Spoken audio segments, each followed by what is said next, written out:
ओम नमो भगवते वासुदेवाय नमः। हरे कृष्णा। श्री शिवाय नमस्तुभ्यम। आज भाद्रपद मास का पहला प्रदोष व्रत है। रविवार के दिन यह व्रत आने के कारण इसे रवि प्रदोष व्रत भी कहा जाता है। प्रदोष व्रत हर महीने दोनों पक्ष की त्रयोदशी तिथि को रखा जाता है। प्रदोष व्रत हिंदू धर्म में एक महत्वपूर्ण दिन माना जाता है। इस दिन का शास्त्रों में खास महत्व होता है। इस पवित्र दिन व्रत रखने से अक्षय फलों की प्राप्ति होती है। साथ ही यह तिथि भगवान शिव और देवी पार्वती की पूजा के लिए सबसे उत्तम मानी गई है। धार्मिक मान्यताओं के अनुसार यह दिन शिव पूजन के लिए विशेष होता है। ऐसा कहा जाता है कि इस व्रत को श्रवण और पठन किए बिना व्रत पूर्ण नहीं माना जाता है। इसलिए इस दिन प्रदोष व्रत कथा का श्रवण और पाठन अवश्य करना चाहिए। रविवार के दिन को भाद्रपद माह के शुक्ल पक्ष की त्रयोदशी तिथि है। रविवार के दिन पड़ने के कारण इस व्रत को रवि प्रदोष व्रत कहा जाएगा। मान्यता है कि लंबी आयु और आरोग्यता का वरदान प्राप्त करने के लिए रवि प्रदोष व्रत रखना चाहिए। आज तो आइए प्रिय भक्तजनों, अब हम श्रवण करेंगे रवि प्रदोष की व्रत कथा। तो सभी भक्तजनों से निवेदन करती हूँ कि आप कथा को पूरा श्रवण कीजिएगा, क्योंकि अधूरी कथा श्रवण करना शुभ नहीं माना जाता। इससे साधक को शुभ फलों की प्राप्ति नहीं होती है। तो कृपया आप कथा को पूरा श्रवण करें। तो आइए भक्तजनों, कथा श्रवण करने से पहले एक बार सभी प्रेम से बोलिए, उमापति श्री शंकर भगवान की जय, माता पार्वती की जय। कथा के अनुसार एक बार ऋषि समाज द्वारा सर्व प्राणियों के हित में परम पावन भागीरथी के तट पर विशाल गोष्ठी का आयोजन किया गया। इस सभा में व्यास जी के परम शिष्य पुराण वेता सूत जी महाराज हरि कीर्तन करते हुए पधारे। सूत जी को आता देख शौनक आदि के 88,000 ऋषि मुनियों ने खड़े होकर उन्हें दंडवत प्रणाम किया। महाज्ञानी सूत जी ने भक्ति भाव से ऋषियों को हृदय से लगाया और उन्हें आशीर्वाद दिया। विद्वान ऋषिगण और सभी शिष्य आसन पर विराजमान हो गए। मुनिगण श्रद्धा भाव से पूछने लगे कि हे परम दयालु, कली काल में भगवान शंकर की भक्ति किस आराधना द्वारा उपलब्ध होगी? कृपया हम लोगों को बताने की कृपा करें, क्योंकि कलयुग के सर्व प्राणी पाप कर्म में रहकर वेद शास्त्रों से विमुख रहेंगे। हे मुनि श्रेष्ठ, कलयुग में सत्कर्म की और किसी की रुचि नहीं होगी। जब पुण्य क्षीण हो जाएगा तो मनुष्य की बुद्धि बुरे कर्मों की ओर स्वयं प्रेरित होगी, जिससे दुर्विचारी पुरुष वंश सहित समाप्त हो जाएंगे। इस भूमंडल पर जो मनुष्य ज्ञानी होकर भी ज्ञान की शिक्षा नहीं देता, उस पर परम पिता परमेश्वर कभी प्रसन्न नहीं होते।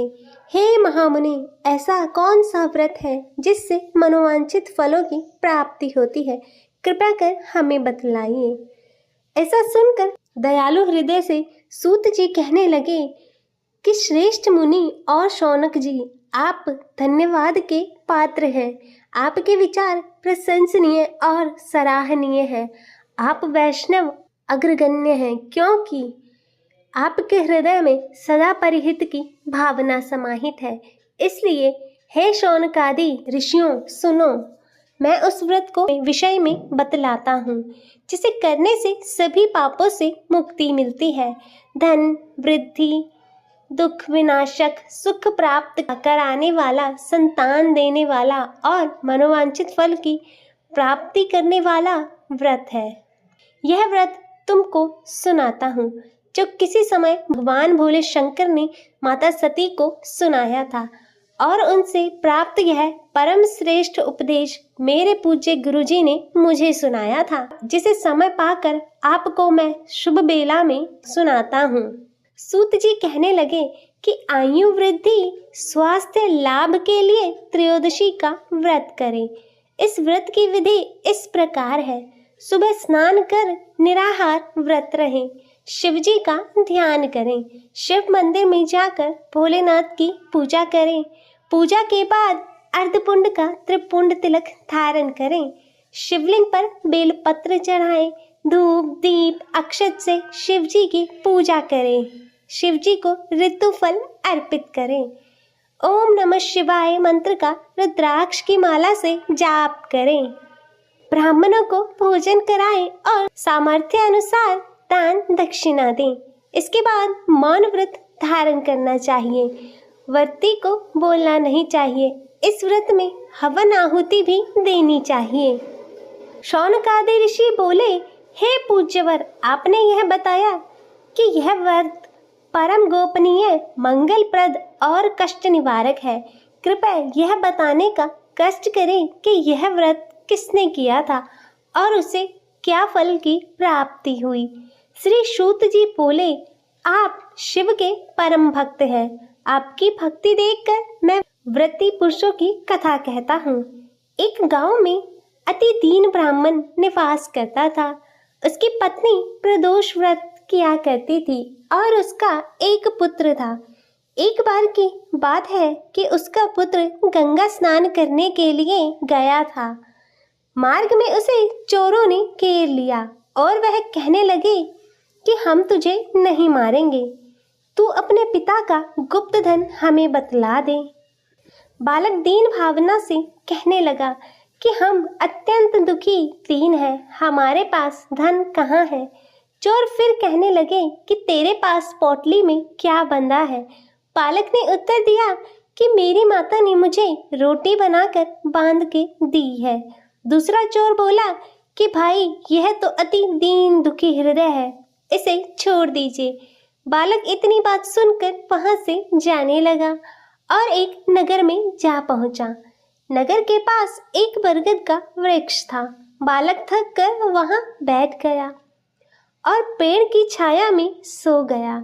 उस नगर के सिपाही चोरों की खोज कर रहे थे और वह बालक के पास आ गए।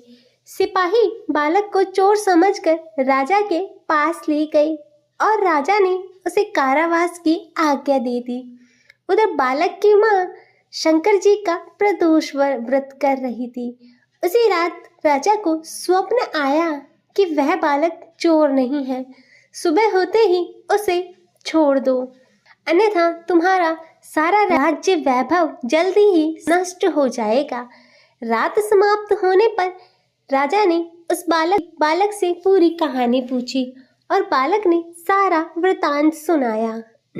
बालक की बात सुनकर राजा ने सिपाहियों को भेजकर उसके माता पिता को बुलवाया और उसके माता पिता भयभीत होते हुए राजा के पास पहुंचे और उन्हें भयभीत होता देखकर राजा ने कहा कि तुम चिंता मत करो, तुम्हारा बालक निर्दोष है। हमने तुम्हारी दरिद्रता देखकर 5 गांव हम तुम्हें दान में देते हैं। शिव की दया से ब्राह्मण परिवार अब सुखी रहने लगा और शिव जी की कृपा से उनकी दरिद्रता दूर हो गई। अतः जो भी मनुष्य इस रवि प्रदोष व्रत को करता है वह सुखपूर्वक और निरोगी होकर अपना पूर्ण जीवन व्यतीत करता है। बोलो श्री शंकर भगवान की जय, माता पार्वती की जय। अतः हे भोले शंकर भगवान, जिस प्रकार आपने ब्राह्मण के परिवार पर कृपा की, उनकी दरिद्रता दूर की, उनका कल्याण किया, उसी प्रकार सभी का कल्याण करना, सभी के जीवन से दरिद्रता को दूर करना, सभी का मंगल और सुखदायी जीवन करना, सभी पर अपनी कृपा सदैव बनाए रखना। बोलो श्री शंकर भगवान की जय। तो प्रिय भक्तजनों, यह थी त्रयोदशी तिथि की रवि प्रदोष व्रत कथा। आशा करती हूँ कि आपको यह कथा पसंद आई होगी। वीडियो अच्छी लगी हो तो इसे लाइक करें और ज़्यादा से ज़्यादा शेयर करें और कमेंट में जय भोले शंकर भगवान की लिखना ना भूलें और शिव भक्ति संसार चैनल को सब्सक्राइब कर नोटिफिकेशन बेल को ज़रूर ऑन करें। हर हर महादेव। ओम नमः शिवाय। हरे कृष्णा।